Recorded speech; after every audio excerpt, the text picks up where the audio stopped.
Perfect latte art starts with perfectly steamed milk. In this video, I'll show you how to create silky, smooth foam with 3 essential steps: air, heat, and angle. 1. How to introduce air to form milk foam. First, submerge the steam wand into the milk. When you turn on the steam, lower the pitcher so the steam wand is close to the milk's surface. This will let air in and create foam. 2. How to heat up. Keep the pitcher still with the steam wand. Submerge just below the milk's surface. This will only heat the milk without creating foam, and the milk level will not rise. 3. Milk steaming angle and swirl. Tilt the pitcher to the right, positioning the steam wand slightly to the right of the milk's center. When you turn on the steam, a clockwise milk swirl will form. Tilt the pitcher to the left, positioning the steam wand slightly to the left of the milk's center. When you turn on the steam, a counterclockwise milk swirl will form. When the pitcher is held upright and the steam wand is placed in the center, turning on the steam won't create a milk swirl. Instead, the milk will churn chaotically. This results in incomplete air intake and a high chance of failure. Comparison of air intake levels for latte art. Insufficient or no air intake during steaming results in very thin foam. Latte art will easily blur, and the pattern will not be clear.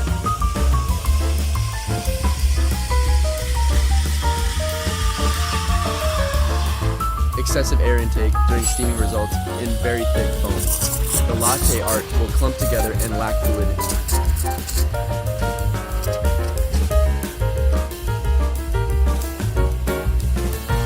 Proper air intake during steaming. The latte art will be stable and fluid. There is no perfect air intake measure. By experimenting with more and less air intake, you'll eventually find the right balance.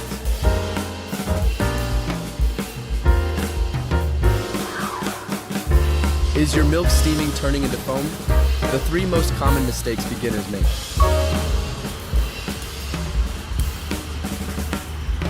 Mistake type 1. Before turning on the steam, placing the steam wand at the milk surface can cause too much air intake at once, leading to large bubbles. Mistake type 2.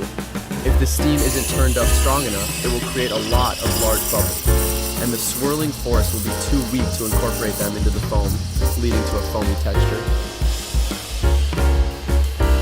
Mistake type 3. Lower the pitcher to allow air intake. After air intake is complete, if you lift the pitcher too much, the steam wand will be too deep in the milk, leading to large bubbles not being incorporated into the milk foam.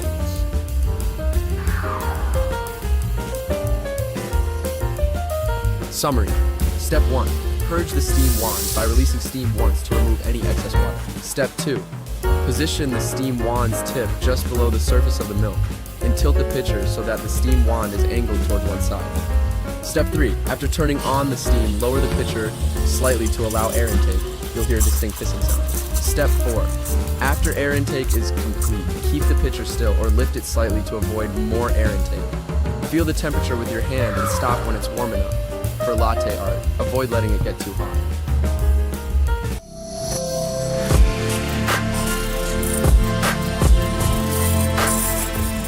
Perfect latte art